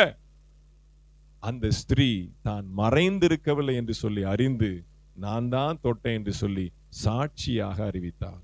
அல்லேலூயா. அப்போ நீங்க மறைஞ்சு போகணும் அப்படின்ற எண்ணம் ஒரு நாள் உங்களுக்கு வரக்கூடாது. அவளுடைய வியாதி அப்படிப்பட்டது. இதை போய் பப்ளிக்கா சொல்ல முடியாது. இது ஸ்திரீகளுக்குரிய ஒரு உபாதை. இதை போய் நான் எப்படி பப்ளிக்கா சொல்ல முடியும்? அது என்னவா இருந்தாலும் சரி, எப்படியா இருந்தாலும் சரி, நீ சுகம் அடைந்தா இல்ல, என்னுடைய வல்லமையை நீ அனுபவிச்ச இல்ல, எதுவா இருந்தாலும் சரி, நடு ரோட்ல நின்னு நீ பேசுவதற்கு தைரியம் உனக்கு வேணும். நீ மறைந்திருக்க கூடாது. மலை மேல் அமர்த்தப்பட்ட பட்டணம் மறைந்திருக்கலாகாது. அல்லேலூயா. நீங்கள் எல்லாரும் வெளிச்சத்தின் பிள்ளைகள். அல்லேலூயா. தாளம்பூவை மூடி வச்சாலும் வாசம் வீசுவதை தடுக்க முடியாது. நீங்க எல்லாம் வாசனை வீசுகிற தேவனுடைய பிள்ளைகள், ஆண்டவருடைய சுவிசேஷத்தை சுமந்து செல்லக்கூடிய வாசனை நிறைந்த பிள்ளைகள். உங்களை மூடி வைக்க முடியாது. அல்லேலூயா. எங்க போனாலும் அவருடைய வல்லமை என்னிலே கிரியை செய்ததை நீங்கள் சாட்சியாக அறிவிக்க வேண்டிய பிள்ளைகள், சாட்சிகளை ஏற்படுத்தி. அல்லேலூயா. இந்த பிரசங்கம் உங்களுக்கு ஆழத்துல நீங்க குத்தணும். அல்லேலூயா. எங்க போனாலும் சரி, நான் ஆண்டவருக்கு எப்படி பயன்படணும், அப்படிப்பட்ட ஒரு ஃபோர்ஸ், அப்படிப்பட்ட ஒரு உந்துதல். அல்லேலூயா. இந்த இடத்துல நான் எப்படி பேச முடியும்? இதை போய் நான் சொன்னா ஒரு மாதிரி வெக்கமா இருக்கேன், யார் ஏத்துக்குவா அப்படின்னு நீங்க நினைச்சீங்க அப்படின்னா, அந்த நினைப்புக்கு ரீப்ளேஸ்மெண்ட், அதுக்கு பதில ஆண்டவர் இந்த இடத்துல நான் என்ன பேசட்டும், இந்த இடத்துல நான் என்ன பேசினா எடுபடும், இந்த இடத்துல நான் எந்த வார்த்தையை சொல்லட்டும், யார்கிட்ட சொல்லட்டும் அப்படின்னு நீங்க ஆண்டவருடைய அந்த உள் ஆழத்துல ஒரு சின்ன ஜெபம் பண்ணி பாருங்க. அந்த இடத்துல ஆண்டவர் உங்களை பயன்படுத்துவார். அல்லேலூயா. அல்லேலூயா. மை கிடைச்சாதான் பேசணும்னு இல்லை. நேற்று ஒரு குரூப்ல ஒரு இது போட்டிருப்பேன். சர்ச்சுக்கு வந்த நபர்கள் எத்தனை பெர்சன்டேஜ் பார்த்தீங்கன்னா, ஃப்ரெண்ட்ஸ் மூலமா வந்தவங்க தான் 86%. நட்பு ரீதியா வாங்க பிரதர் சர்ச்சுக்கு போகலாம், ஃப்ரெண்டா பழகுறோம் பார்த்தீங்களா, அப்படி சுவிசேஷம் சொல்லி ஒரு எளிமையா பேசி நட்பு ரீதியா வளர்ந்த உறவு தான் இன்னைக்கு 86% பேர் விசுவாசிகளாக இருக்கிறாங்க. பாஸ்டர் கூப்பிட்டேன் வந்தாங்க, சுவிசேஷ ஊழியத்தை, அதாவது ஆர்கனைஸ்டு விசிட்டேஷன் அப்படின்னு இருக்கும். இங்க இருந்து நம்ம 4 மணிக்கு வாங்க சுவிசேஷ ஊழியத்துக்கு போவோம், கைப்பிரதி ஊழியம் அப்படின்னு ரொம்ப ஸ்ட்ரக்சர்டா ஏற்பாடு பண்ணி செஞ்ச ஊழியத்துல எல்லாம் 4% தான். பாஸ்டர் கூப்பிட்டு வந்தது 2%. அல்லேலூயா. அப்ப என்ன அர்த்தம் அப்படின்னா, நீங்க பேசுற பேச்சுல தான் இருக்கு, நீங்க வளர்த்து கொள்ளுகிற நட்புல தான் இருக்கு, நீங்கள் ஏற்படுத்தி கொள்ளுகிற அந்த ஸ்நேகத்துல தான் இருக்கு ஆத்துமாக்கள் சபைக்குள்ளே வருகிறது. நீங்க மறைஞ்சு என் ஃப்ரெண்டுகிட்ட போய் நான் எப்படி சொல்றது, என் கூட வேலை பார்க்குற நபர்கிட்ட போய் நான் எப்படி சொல்றது, என் கூட படிக்கிற ஆள்கிட்ட நான் என்ன சொல்றது, மறைஞ்சு ஒளிஞ்சு போனீங்க அப்படின்னா, நீங்க ஆண்டவருடைய வல்லமை உங்கள்ட்ட இருந்து அப்படியே ட்ரெயின் ஆயிட்டு போயிட்டே இருக்கு. நீங்க எந்த அளவுக்கு ஆண்டவருடைய வல்லமை நீங்க இங்க ஏத்துனீங்களோ அதெல்லாம் நீங்க வெளியில சொல்ல இறைக்கிற கிணறு தான் ஊரும். அல்லேலூயா. நீங்க எந்த அளவுக்கு ஆண்டவருடைய வல்லமையை வெளியில சொல்லிக்கொண்டே இருக்கிறீங்களோ அந்த அளவுக்கு தான் இன்னும் வல்லமை உங்களுக்குள்ள அதிகரிக்கும். அல்லேலூயா. அப்ப ஆண்டவர்கிட்ட கேளுங்க. எங்க போனாலும், ரேஷன் கடைக்கு போனாலும் சரி, மீன் கடைக்கு போனாலும் சரி, மார்க்கெட்டுக்கு போனாலும் சரி, சொந்தக்காரங்களை எந்த இடத்துல, ஆண்டவரே உம்முடைய வல்லமையை நான் எப்படி இந்த இடத்துல வெளிப்படுத்தட்டும். அடுத்து பாத்தீங்கன்னா இன்னும் அதை விட ஆச்சரியமான ஒரு விஷயம் வாசிங்க. யோவான் சுவிசேஷம் 4வது அதிகாரம் 39வது வசனம். யோவான் 4:39. இன்னும் அந்த 2வது போர்ஷனுக்கே போகல, நீங்க சாயந்தரம் வர வேண்டி இருக்குன்னு நினைக்கிறேன். அல்லேலூயா. யோவான் சுவிசேஷம் எல்லாவற்றையும் யோவான் 4:39 வாசிங்க. நான் செய்த எல்லாவற்றையும் நான் செய்த எல்லாவற்றையும் எனக்கு சொன்னார் என்று சாட்சி சொன்ன எனக்கு சொன்னார் என்று சாட்சி சொன்ன அந்த ஸ்திரீனுடைய வார்த்தை நிமித்தம் அந்த ஸ்திரீனுடைய வார்த்தையின் நிமித்தம் அந்த ஊரிலுள்ள சமாரியரில் அநேகர் அவர் மேல் விசுவாசம் உள்ளவர்களானார்கள். அவர் மேல் விசுவாசம் உள்ளவர்களானார். அல்லேலூயா. யார் சொல்றது? ஒரு வேசி. அல்லேலூயா. ஒரு விபச்சார ஸ்திரீ. அல்லேலூயா. ஒரு வேசியினிடத்துல ஆண்டவர் செய்த நன்மையை அவ பாருங்க, அப்படியே தலை குனிஞ்சிட்டு போய் என்னை பத்தி சொல்லிட்டாரே, என்னை பத்தி இப்படி கேவலமா சொல்லிட்டாரே, என்னை பத்தி இப்படி அவலட்சணமா, இதை போய் நான் இப்படி சொல்றது இல்ல, என்னுடைய உண்மையெல்லாம் போட்டு உடைச்சிட்டாருங்க. அல்லேலூயா. என்னுடைய அந்தரங்க வாழ்க்கையெல்லாம் ஒரு மனுஷன் போட்டு உடைச்சிட்டாருங்க அப்படின்னு சொல்லி அவ ஊருக்குள்ள ஓடி அவள் சொன்ன சாட்சியின் நிமித்தம் அநேகர் அந்த ஊர்ல வந்து அவரை ஏற்றுக்கொண்டு அவர் மேல் விசுவாசம் உள்ளவர்களானார். அல்லேலூயா. உங்களை குறித்த சாட்சி. அல்லேலூயா. நீங்க கொடிய பாவத்தில் இருந்திருக்கலாம், கொடிய பிரச்சனையில் இருந்திருக்கலாம், அதிலிருந்து நீங்க வெளியில வந்த சாட்சியை நீங்க சொன்னீங்க அப்படின்னா இந்த சமாரியாவில, இந்த மறைமலை நகர் பட்டணத்துல அநேகர் அவர் மேல் விசுவாசம் உள்ளவர்களாக மாறுவார்கள். யாக்கோபிலே சாட்சியை ஏற்படுத்தி யாக்கோபு வேர் பற்றி. அல்லேலூயா. நீங்க எந்த அளவுக்கு சாட்சி சொல்லணும், ஆண்டவருடைய அந்த வல்லமையை சொல்லணும்னு துடிக்கிறீங்களோ, அந்த ஆதங்கம், அந்த வெறி, அந்த உந்துதல் எந்த அளவுக்கு வருதோ அந்த அளவுக்கு நீங்க ஆவிக்குரிய ஜீவியத்துல வேர் பற்றீங்கன்னு அர்த்தம். என் வேலை தனி, இது வந்து நீங்க ஆண்டவருக்காக செய்யக்கூடிய வேலை தனி, என்னுடைய வேலை தனி நீங்க நினைக்கவே கூடாது. அதான் நான் உங்களுக்கு திரும்ப திரும்ப சொல்றேன். எல்லா இடத்திலும் ரெண்டும் கலந்ததுதான். இன்னும் சொல்ல போனா அவருடைய வேலை தான் பிரதானம், அவருடைய வேலை தான் ரொம்ப முக்கியம். அப்போ நீங்க அந்த அளவுக்கு ஆண்டவருடைய சாட்சியை சொல்வதில் முனைப்புள்ளவர்களாய் காணப்பட்டீங்க அப்படின்னா இந்த சமாரியாவில அநேகர் அவர் மேல் விசுவாசம் உள்ளவர்களாக மாறுவார்கள். அல்லேலூயா. வாசிங்க எபிரேயர் நிருபம் 2வது அதிகாரம் 4வது வசனம். எபிரேயர் அதுக்கு முன்பாக மத்தேயு சுவிசேஷம் 26வது அதிகாரம் 12, 13, 26. மத்தேயு 26, 12, 13. இவள் இந்த தைலத்தை என் சரீரத்தின் மேல் ஊற்றினது என்னை அடக்கம் பண்ணுவதற்கு எத்தனமான செய்கையா இருக்கிறது. இந்த சுவிசேஷம் உலகத்தில் எங்கெங்கே பிரசங்கிக்கப்படுமோ அங்கங்கே இவளை நினைப்பதற்காக இவள் செய்ததும் சொல்லப்படும் என்று. இவள் செய்தது சொல்லப்படும். போதும், கவனிங்க. நீங்க செய்யற ஆண்டவருக்காக செய்யற காரியம் ஏதோ இன்னைக்கோ நாளைக்கோ இந்த மாசத்துலயோ அடுத்த மாசத்துலயோ முடிஞ்சு போற நீங்க கணக்கு போடுறீங்க, அதுதான் தப்பு. அல்லேலூயா. நீங்க ஒரு குறுகிய வட்டத்துக்குள்ளதான் என்னுடைய செயல்பாடு இருக்கும், என்னுடைய முயற்சியும் என்னுடைய ஓட்டமும் ஆண்டவருக்காக உழைக்கிற காரியம் எல்லாம் ஒரு குறுகிய நாட்கள்ல முடிஞ்சு போயிரும் அப்படின்னு நீங்க ஒரு சின்ன கணக்கு போடுறீங்க. அப்படி இல்லை. அன்றைக்கு அந்த ஸ்திரீ செய்த அந்த காரியம் இந்த சுவிசேஷம் எங்கெங்கெல்லாம் பிரசங்கிக்கப்படுமோ அங்கெங்கெல்லாம் அவளை குறித்து சொல்லப்படும். அல்லேலூயா. அவ இன்னைக்கோ ஒரு நாள் செஞ்சா அது இன்னைக்கு வரைக்கும் அது எல்லாரிடத்திலும் பிரசங்கிக்கப்பட்டு வருது. நீங்க ஆண்டவருக்காக ஒரு நன்மை செஞ்சீங்க, ஆண்டவருக்காக நீங்க ஒரு சாட்சி நீங்க பண்ணீங்க அப்படின்னா அது காலங்காலமாக சந்ததி சந்ததியாக பரம்பரையாக தலைமுறை தலைமுறையாக அது சொல்லப்பட்டு கொண்டே இருக்கும். அதை நீங்க மனதில் வச்சுக்கணும், அதை நீங்க கவனத்துல வச்சுக்கணும். அல்லேலூயா. இது ஒரு குறுகிய கால ப்ராசஸ் அல்ல. ஆமென். நீங்க செய்யக்கூடிய ஒவ்வொரு காரியம், ஆண்டவருக்காக செய்யக்கூடிய ஒவ்வொரு செயலும் அது காலங்காலமாய் நிலைத்திருக்கக்கூடியது. அடுத்த ஒரு வசனத்தை வாசித்து நாம் ஜெபித்து முடிக்க போகிறோம். நீங்க கண்டிப்பா சாயந்தரம் வந்தாகணும். இஸ்ரவேலிலே வேதத்தை ஸ்தாபித்து, அந்த டைட்டில் நான் வரல, அது இதுல எனக்கு தெரியும், இவ்வளவு நேரம் ஆயிரம் தெரியும். அதனால நீங்க சாயந்தரம் ஒருத்தர் வந்தாலும் நான் பேசுறதுக்கு ரெடி. அல்லேலூயா. ஏன்னா இதை முடிச்சா தான் நான் அடுத்த பகுதிக்கு போவோம். அடுத்து ஒரு ஞாயிற்றுக்கிழமை தான் எனக்கு இருக்கு. என்ன பண்ண போறேன் எனக்கே தெரியல. இந்த மாசத்துக்குரிய வாக்குத்தத்தம் எடுக்கல இந்த ஆண்டுலே. ஏன்னா வேற ரொம்ப முக்கியம் இல்லையா? எந்த அளவுக்கு இந்த வருஷத்தின் ஆரம்பத்துல வேற எந்த அளவுக்கு நம்ம ஆழத்துல விடுறோமோ எந்த அளவுக்கு ஆழமா இந்த வசனத்தை நம்ம இந்த வாக்குத்தத்தத்தை கற்றுக்கொள்கிறோமோ அப்பனாதான் இந்த 2வது பகுதி ரொம்ப ஈஸி. பூத்து காய்த்து உலகத்தை பலனால் நிரப்பும் நாட்டு பலன் கிடைச்சிடும். எப்போ வேர் எந்த அளவுக்கு ஆழத்துல போகுது அப்பனாதான் பலன் ஈஸியா கிடைக்கும். அதனால வேரை குறித்து நம்ம அதிகமா படிக்கிறோம். சரி, கடைசியா ஒரு வசனத்தை வாசித்து நாம் ஜெபித்து முடிக்க போகிறோம். எபிரேயர் 2:4 வாசிங்க. எபிரேயர் 2:4. அடையாளங்களினாலும் அற்புதங்களினாலும் பலவிதமான பலத்த செய்கைகளினாலும் தம்முடைய சித்தத்தின்படி பகிர்ந்து கொடுத்த பரிசுத்த ஆவின் வரங்களினாலும் தேவன் தாமே சாட்சி கொடுக்கிறவருமா இருக்கிற இவ்வளவு பெரிதான ரட்சிப்பை குறித்து நாம் கவலையற்றிருப்போமானால் தண்டனைக்கு எப்படி தப்பித்துக் கொள்ளுவோம்? இவ்வளவு நேரம் சொன்னத நீங்க அசால்ட்டா விட்டுட்டு போனீங்க. அவர் என்னங்க, அவர் ஏதோ எழுதி வச்சிருக்கிறாரு, எழுதி வச்சதை சொல்லி ஆகணும். அவர் கடமை, அவர் டியூட்டி. அவர் மாதிரி அவர் சிலபஸை முடிக்கணும். வாக்குத்தத்தத்தை ஆண்டவர் கொடுத்துட்டாரு, அதை குறித்து ஏதாவது 4 வார்த்தை சொல்லணும் அப்படின்னு சொல்லி வெளியில போகும்போது கவலையற்று இருப்போம் ஆகில் தண்டனைக்கு டேஷ் டேஷ் டேஷ் டேஷ். அல்லேலூயா.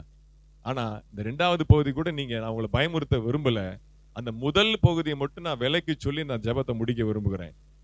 நான் என்ன நினைக்கிறேன் அப்படின்னா, நான் உங்களுக்கு என்ன சொல்ல விரும்புறேன் அப்படின்னா, நீங்கள் பெற்றுக்கொண்ட இந்த ரட்சிப்பு சாதாரண ரட்சிப்பு அல்ல.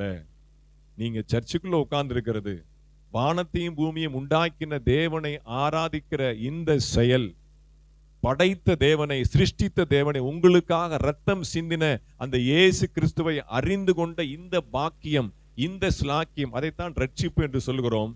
இது சாதாரணதல்ல.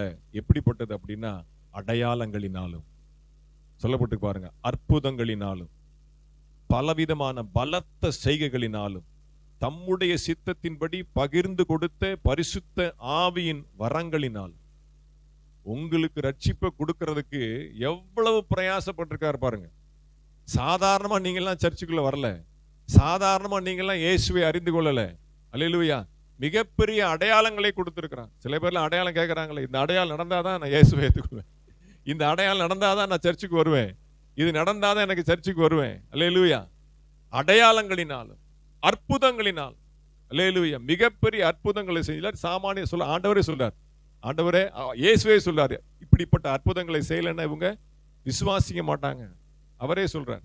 அல்லேலூயா. அப்ப அடையாளங்களினாலும் அற்புதங்களினாலும் பலவிதமான பலத்த செய்கைகளினாலும், வானத்தை இறக்கி பூமியை 2ஆ பொளந்து இடியை கொடுத்து மின்னலை கொடுத்து பலத்த செய்கைகளினாலும், அடுத்து சொல்லப்பட்டு பாருங்க, தம்முடைய சித்தத்தின்படி பகிர்ந்து கொடுத்த பரிசுத்த ஆவியின் வரங்களினாலும். அநேக பரிசுத்தவான்கள் உங்களுக்காக முழங்கால் போட்டு கண்ணீர் வடிச்சு கதறி அழுது இருக்கிறாங்க. அல்லேலூயா. கதறி அழுது ஜெபம் பண்ணி இருக்கிறாங்க. மூப்பர்கள் நம்ம பேர், இப்ப நம்ம ஜெபம் பண்றோம்ல எத்தனை பேருக்காக, முகம் தெரியாது, ஆள் தெரியாது, பேர் தெரியாது, ஊர் தெரியாது, ஆனா இங்க இருக்கிற எந்த நாட்டுல இருக்கிறவங்களுக்காக அப்ப பகிர்ந்து கொடுத்த பரிசுத்தாவின் வரம் அப்படி இருந்தாதான் பிறருக்காக அந்த அளவுக்கு பரிந்து பேசி ஜெபிக்க முடியும். பரிசுத்தாவினுடைய வரம் நமக்குள்ள இல்ல அப்படின்னா எவன் எக்கேடு கேட்டா எனக்கு என்ன, எவன் சர்ச்சுக்கு வந்தா என்ன, வராட்டி என்ன, எவன் ரட்சிக்கப்பட்டா ரட்சிக்கப்படாட்டா என்ன. அப்ப அப்பேற்பட்ட பரிசுத்தாவின் வரத்தை நிரம்பினவர்கள் எனக்காக ஜெபித்ததுனாலதான் நான் இன்னைக்கு ரட்சிக்கப்பட்டு ஒரு சபைக்கு ஒரு போதகரா இருக்கேன், நீங்க ஒரு சபைக்கு விசுவாசியா இருக்கிறீங்க. அப்ப அப்பேற்பட்ட விலக்கரையத்தை கொடுத்து அநேகருடைய கண்ணீரினாலே, அநேகருடைய முழங்காலுடைய யுத்தத்தினாலே நீங்கள் இன்னைக்கு ரட்சிக்கப்பட்டு இன்னைக்கு சபையில இருக்கிறீங்க. அது எப்படி ஆண்டவர் சொல்றார் அப்படி பாருங்க. தேவன் தாமே சாட்சி கொடுத்ததுமா இருக்கிற இவ்வளவு பெரிதான ரட்சிப்பு. ஒரே வரியில சொல்றேன், உங்களுடைய ரட்சிப்பு தேவனுடைய சாட்சி. இந்த ஈக்குவல் போடுறாங்கல்ல மேக்ஸ்ல, 2 = 2 ஆன்சர் கண்டுபிடிக்கிறீங்களா? தேவனுடைய சாட்சி அப்படின்னு ஈக்குவல் போட்டீங்கன்னா உங்களுடைய ரட்சிப்பு, உங்களுடைய ரட்சிப்பு தான் தேவனுடைய சாட்சி. அப்ப என்ன அர்த்தம் அப்படின்னா, உங்களை ரட்சித்ததே அவருக்கு சாட்சியாக நிறுத்துவதற்காக, உங்களை சபைக்கு கொண்டு வந்ததே அவருக்கு சாட்சியாக நிறுத்துவதற்காக. அப்ப இவ்வளவு பெரிய பொறுப்பு, இந்த ரட்சிப்பு வந்ததே பெரிய ப்ராசஸ், பெரிய ப்ராசஸ். பலத்த செய்கைகளினாலும் அடையாளங்களினாலும் அற்புதங்களினாலும் பரிசுத்த ஆவினாலே பகிர்ந்து கொடுக்கப்பட்ட வரங்களினாலும் நீங்கள் ரட்சிப்பை பெற்றிருக்கிறீங்க. இவ்வளவு பெரிதான ரட்சிப்பை குறித்து நீங்கள் கவலையற்று இருப்பீர்களானால் தண்டனைக்கு தப்ப மாட்டீர்கள். அல்லேலூயா. அப்ப ஆண்டவர் உங்களை ரட்சிப்புக்குள்ள நடத்தினதே அவருடைய சாட்சி என்பதை நீங்க மறந்து போகாதீங்க. எல்லா கண்களை மூடி நாம் ஜெபிக்கலாம். அல்லேலூயா.